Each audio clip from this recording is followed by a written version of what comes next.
Hi there. In this video we'll be adding some proper insulation to the terminals of this spot welder.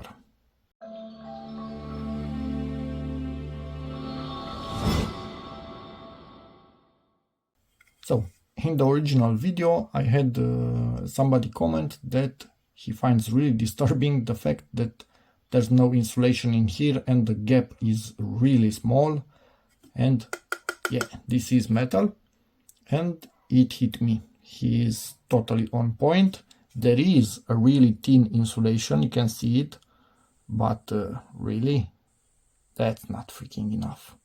It's not properly even to the top of it. Yes, in theory it's not touching, but yikes, I don't like that, because if it starts touching, this thing will enter solder after solder after solder mode.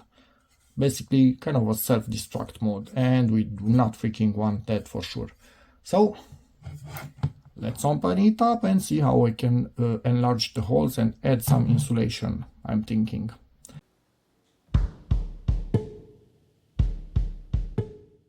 From what I see in here, trying to understand how everything works, most likely these are pushed in after the PCB is slid in, so they are lifting the PCB into position. So if I remove those two things, the PCB will drop down and we can get it out, presumably together with the batteries, which most likely are in this other end.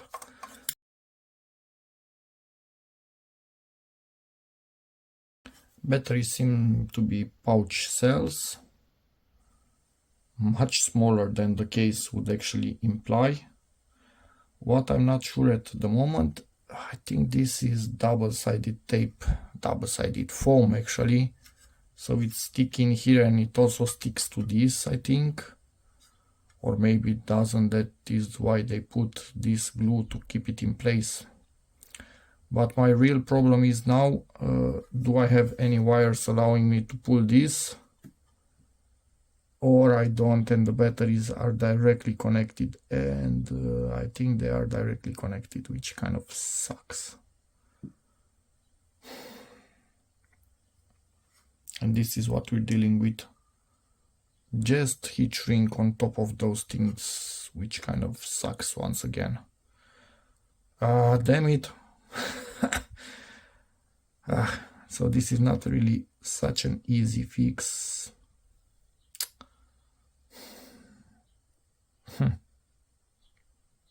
Not an easy fix at all from what I see in here. Oh man, this is stupid. How the hell did they get the battery in here? Is this all the way through double-sided tape? No, it's not. It's sticky only on one side. This is why they put the glue in here. They wanted it to properly stick. I can redo that. I'm going to get the glue out. Hopefully that's good enough. Yeah, I can re-glue this. So I need to remove this thingy to be able to get the batteries out and everything out through this side. Not sure about these buttons, honestly, but I'm presuming that they will just get out of here when everything drops down a little bit. Yeah, all fun and games. Well, at least it's better to have noticed and fixed it, so thank you to that viewer that pointed this out, than to have this thing start welding itself at any point in time, because that would suck. That would be really, really bad. And I think I have exactly this type of glue that they used in here available, which is perfect.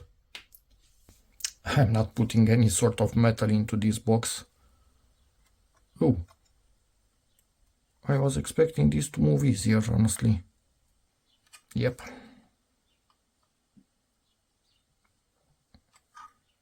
And now it refuses to go out, does it? Nah, it is going out. And I can pull it from here. This was so unplanned and uncalled for. Wait, what? There's no shape to it. Why did I think it had a shape that did not allow me to pull it on the other direction? That's weird. Oh. Oh no. There's a different one starting somewhere in the middle. Deep in there. Oh crap.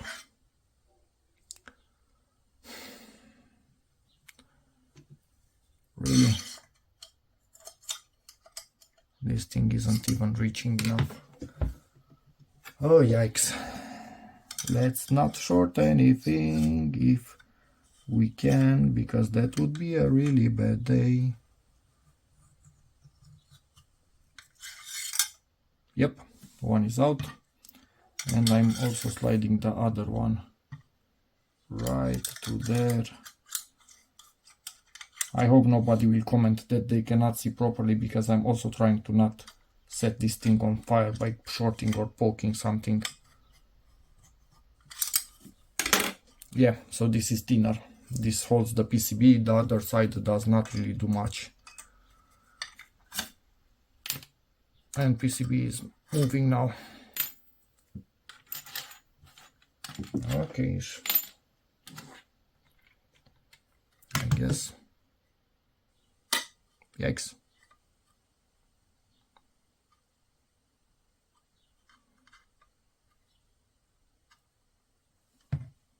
Now my question is, what is the pulling direction for this thing is? Can I push on the battery? No, no, no, do not freaking power on. That was really bad. Reset. I think one of the buttons remained push. I'm holding it with my finger so it doesn't start welding itself. That's really freaking bad. And I think I ripped something. Yeah, the buttons. Fucking hell. That's gonna be fun. But later me needs to deal with that. I wanted to not have a fire if possible. That was my intent at the moment. Great. Super design. Look at these two buttons. Damn it. Freaking awesome, isn't it? Couldn't they have done it properly in the first place? I was so concentrated of not letting these two things short the damn thing, the case itself, that I wasn't even paying attention to the two buttons getting bent in there. Maybe if they were pushed all the way in, they would have survived. Who the hell knows? That's just a dumb design. Ugh. Anyway, I guess we have now our answer and how this thing fairly works. Oh, Jesus, you can see how thick trace is. This thing is not playing. This thing is giving it full beans from the battery when it's welding. Yikes. I'd better not short this. So what I want to do now, obviously fix the freaking buttons. That's not going to be that easy, but I think it's doable. I've done it in the past, so that shouldn't be that bad.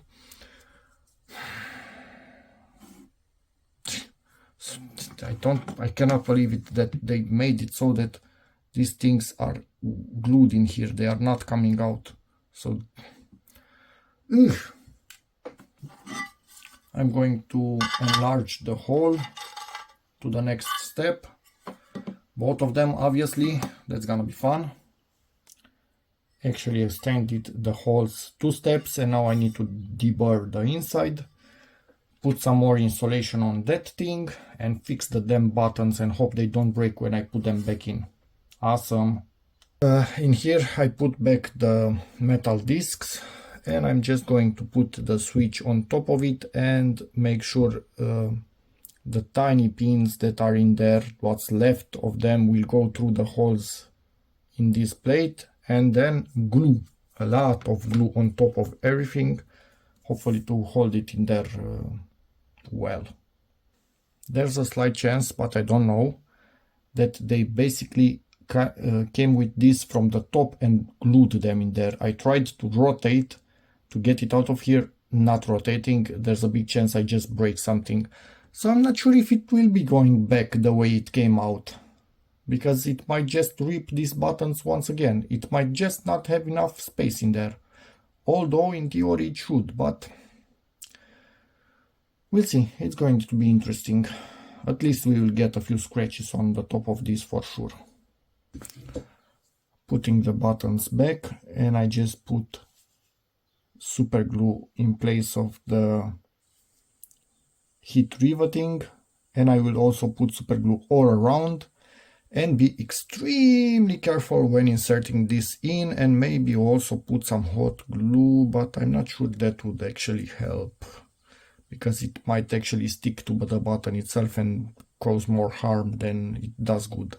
Anyway, and I also inserted this that I cut from heat shrink tube that I have, and I will heat it up so it forms in place over this to have a bit more insulation. And the holes are much bigger now. Put a bit of black marker to mask the edges, so this shouldn't be able to touch, but yeah, even a bit more insulation, because why the hell not?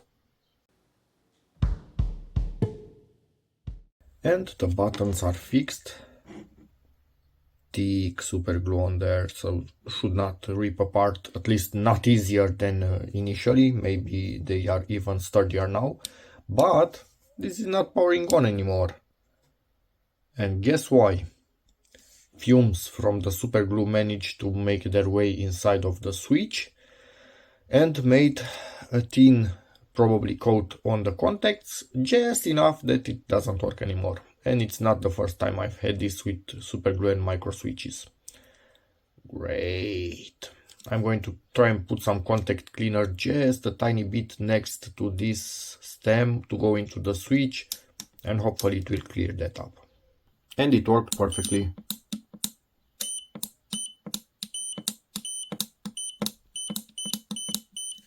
Now let me do the same with the other one. I'm trying to give you a close-up of what I'm doing. So I put it in something, and then with this tweezer I'm just allowing it to drip down from it right in that area.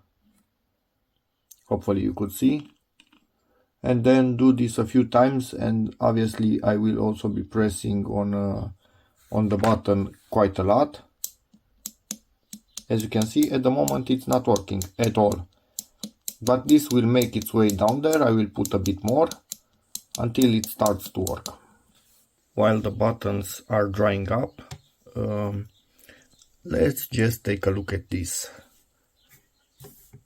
So this thing is, I don't know why I rotated it, are MOSFETs, 2 on this side and 2 on the other side, same model. And their sole purpose in life is to make sure that they give power from here to here. The ones on the other side do exactly the same, but just on the other side. So still giving power to this one, to this pin right here. When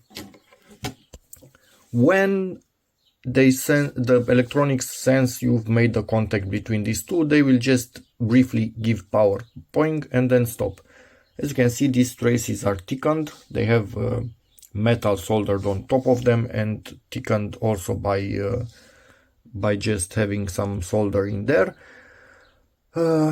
This thing's beefy, soldered all around, so no issues whatsoever there. But what I don't like is tiny beads of solder.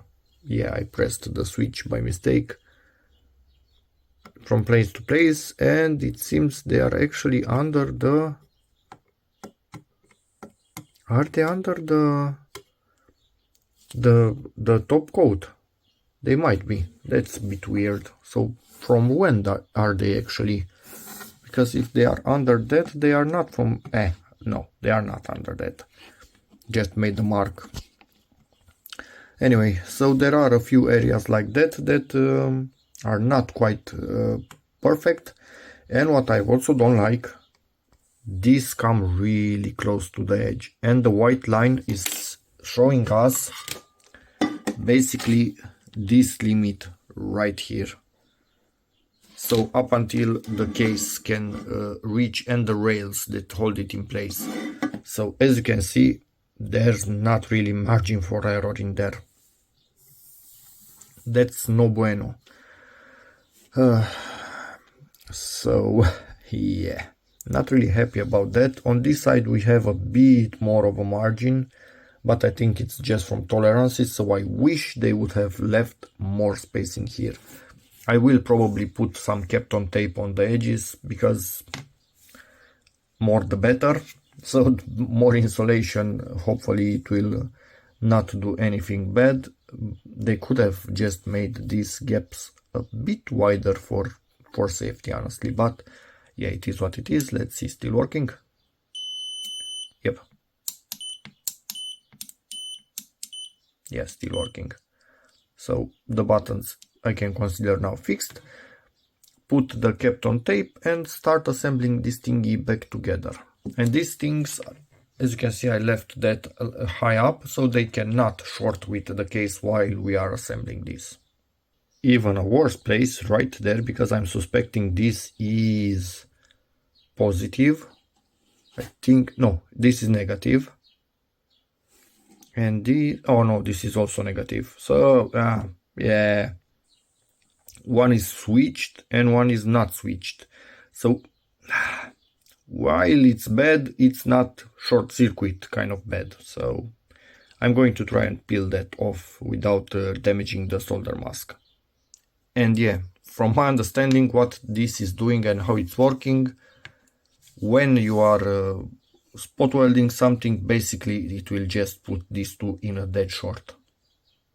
So that's why it's just momentary, but that also probably means that these are fully unprotected cells. So if you were to short between these, you are going to have a bad time. Really bad time. And also I'm going to try and show you, although we have this white paint, the gap between positive and negative, which are permanently connected. It's just the lithium battery itself. Yeah, another bit of metal in there. Is this. So half of millimeter, and it's continuing down in here and identical on the other side. So, and also here they are extremely close all the way up. They could have made that just a bit better. It's low voltage, high current, low voltage. So in theory we should be good. Yeah, I cleared that up. I'm not sure if you can properly see it from here. Let me try give you a better look somehow. It's not there anymore. Yeah, you can see a bit of scratching and whatnot, but there's no solder in there to do anything. Anyway, so low voltage, high current, but I still would have liked a bigger gap, just because solder blobs seem to happen on this. Solder mask can get scratched while manufacturing, so yeah, not ideal. But yeah, it is what it is. Let's try to assemble this together without destroying it. Ooh, just realized it will not actually be a dead short, because we have the gears, the power levels, so they are modulating these things. So maybe at the highest power level we could have a dead short, or maybe even then we don't have directly a short between these two, basically. So depends on how they decided to use these things, and I do not know that. But anyway, yeah, put this to 5-second delay and lowest power level, because in case we short something, hopefully nothing bad will happen. And I'm quite sure this will power by itself when trying to insert everything in the case, because the buttons will get pressed. I feel now just a tiny bit safer with this Kapton tape. So yeah, although from my measurements and from my trials there was no way to have a contact between case and uncovered traces or traces with solder or whatnot, but there was still a really small, about 0.5 millimeter to 1 millimeter gap, so I don't like to play with that. Getting ready to insert this back in. I will give it a final good look and then start to slide it in here. And I'm not going to be talking, I want to be fully concentrated because the buttons will again touch. I will push the PCB down as much as it goes, but still have it in the correct position in the rails. But they will still touch, I'm confident about that, so I will try with a tool like this to come from both sides, slowly push it a little bit, then push everything in, then push it a little bit, because I do have a little bit of play in the buttons, but if I use too much play, they will break again, and I don't want that.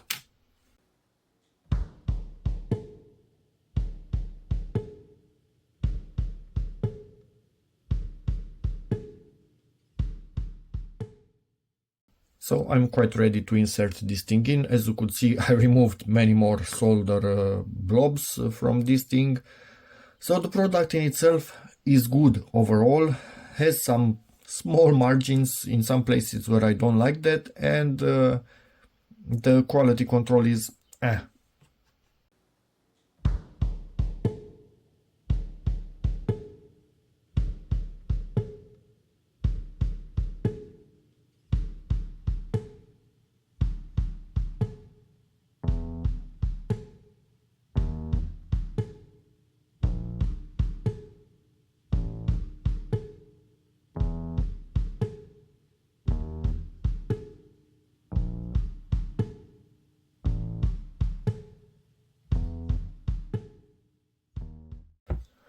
This is a pain. If you look closely in here, there's a channel on top of the buttons. I think they missed their mark a little bit, or the intention was to have the buttons tilted to one side while entering in there. So I'm going to try and tilt them, because it seems they do fit if you tilt them. This is not easy.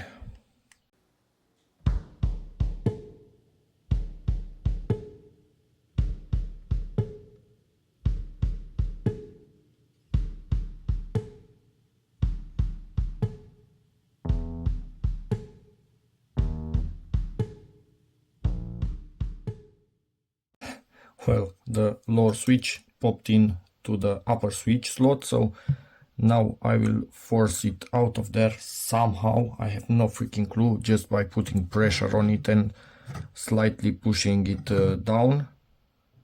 So that's not going to be fun. Yeah, obviously it will try to start.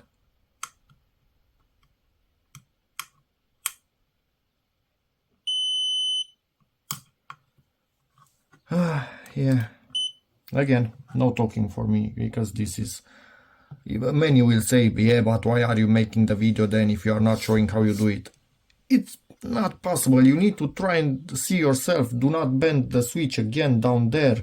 I'm doing a lot of things at the same time, and now the first one is also starting to bend. So you need to keep an eye on both of them, and this is to the max. It's even scraping this that I put in on it, and look how close this is to the metal. So yeah, I don't like this design, but hey, it is what it is. I'm going to try and put it back together and make it work.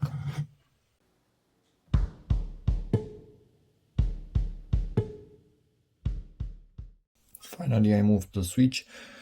I'm quite confident at this point that they are actually gluing this to the switches after the assembly is done. So they are just putting some glue inside of this and yanking them onto the stem itself of the switch, because this is, even with jigs and devices, this is still really annoying, because this thing does not stay low all the way. the contacts on the battery keep it like this, the PCB, a little bit. So it's yikes.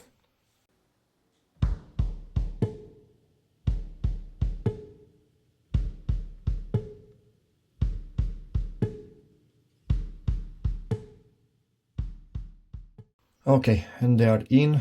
I was looking in there, super glue on the switches is still good.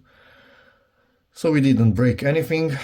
Yeah, awesome. They are looking well as they are. That's life. This is probably not in its final position. I will still wiggle it around to make sure that the switches are exactly in the middle of the holes. And then lift. Oh, actually it needs to be lifted up when I do that, because otherwise it will not make that much sense. Oh, come on. This is nice centering just by sliding this thing all around. Anyway.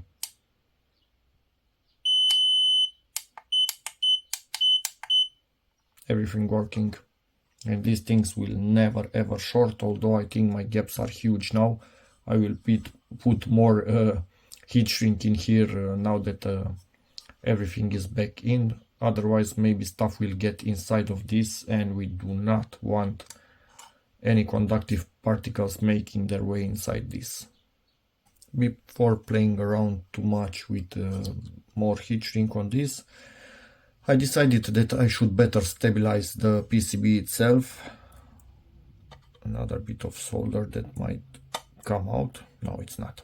Anyway, so I will slide these things in. I'm expecting like this. Oh, but you know what I want? I want to round the corners on the side that's first going in, because it will just rip away my Kapton tape in, and it's like I didn't even put it there then. No more edges whatsoever on this thing. So should we, oh, actually I have to still feel just a tiny bit. Yeah, it's even better now. So this is the leading edge, which will be touching the Kapton tape on this side.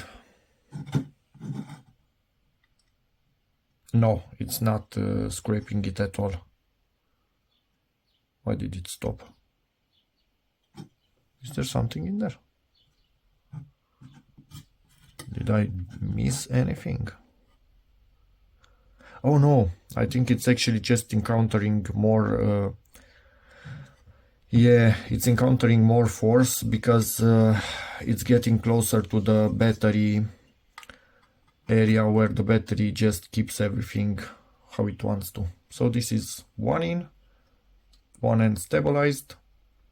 Now I will do the same on the other side again. We still have about at least half of the Kapton tape also on this other side, on the bottom part, and on the top part we have it all. But as you can see, it's right next to the white lines, but we can see the lines. So we still have a gap to the contacts, but with Kapton tape it's even better, and this is further away than that edge. So on the lower side we are farther away. Even if I'm missing half of the Kapton tape, we are not as close on the bottom. So yeah, it's still better. So I would still put the Kapton tape in there, I can tell you that for a fact. And we have some fluff in there. It was some fluff in there from when it was new. I did clean it before putting it together, but then I needed to pass with this foam on top of it. So guess what? It made its own fluff. And from the glue we are in the correct position, and we are quite ready to glue everything back up.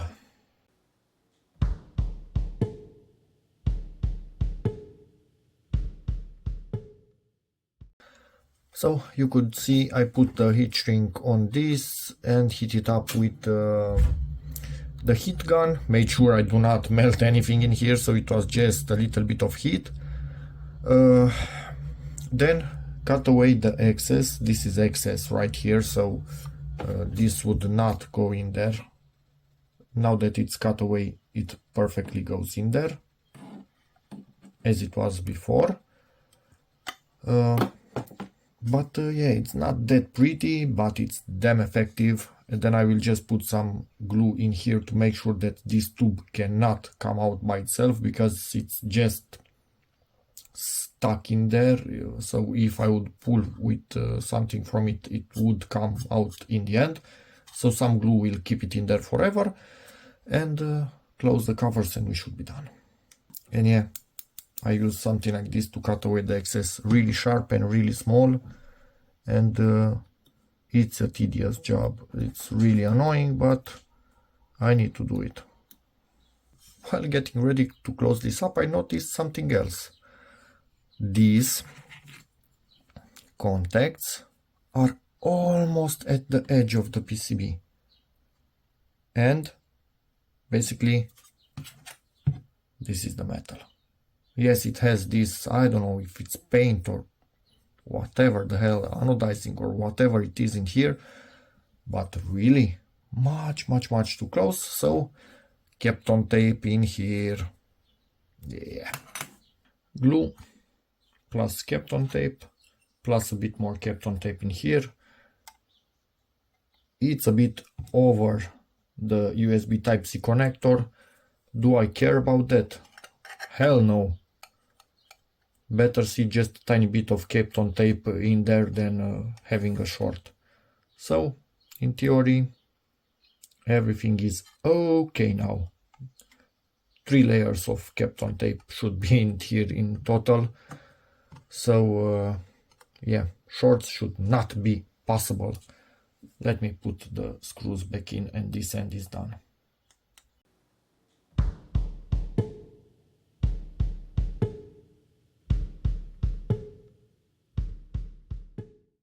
So I have glue in here. It's fixed in place. Yes, the battery is right in the middle, so everything is okay. Battery contacts are held in the middle by the battery itself and by the PCB, so those should be just fine. This end is now proper and has Kapton tape to make sure nothing bad happens. So slide these things in. Their sole purpose in life is to not allow the other ones to slide by themselves further. So these do not actually hold anything in place, are just spacers basically at the end of the day, glorified spacers. They are actually also limiters for the PCB. They will bump into the PCB and not allow it to move like that. So yeah, double purpose I presume. Let's give it a power on. Gear, let's say 6 should be good enough. Connect the leads and just make sure that after all we did, this thingy is actually still working. I will just weld a little piece of strip to itself. The wood underneath did not like that. So you can weld to wood if you want. Nice. Ooh. Hopefully my smoke alarm will not start after this. So you can clearly see there's quite a bit of energy in here when spot welding these little things. I wasn't expecting it to create so much smoke. Cool. So yeah, it seems this little thingy, it's still working. Yes, now I will be a bit more careful with this, because in theory the PCB is the only thing holding them in. So maybe it would be better if I rotate them when I pull them out instead of wiggling. Let's see, from this one it's about the same situation. Yeah, safer to rotate than wiggle. They will not break from the PCB, but you can never be too careful. And now we have plenty of gap and isolation in there. And it's finally what it should be. And the only downside is that the button looks how it looks. But I guess win some, lose some. But at the end of the day, now I feel this thing, which can output this much current, is much safer, and it will not spot weld itself to its case. Although I think it would just have given it one weld, something would have happened, and then a short maybe would have remained, which didn't allow this to give it another weld, because it only gives one pop and then you need to disconnect and put again to give another pop. Or maybe a bad contact and it could keep popping. I don't know. Now nothing will happen. So yeah, that's about it. Hope this video helps you, in which case please give it a like. And yes, this is again a cheap device. This is why some corners were cut, but these gaps, these little distances from the contacts to the edge, those could have made bigger without any difference in cost. So yeah, anyway, it is what it is. Now I can use it without hesitation, and that's about it. Hope this video helps you, in which case please give it a like, check out my other videos, and as always, see you in the next one. Bye. And thank you very much to the viewer that commented that there's not too much isolation in there. He was on point, and I feel much safer now. Bye.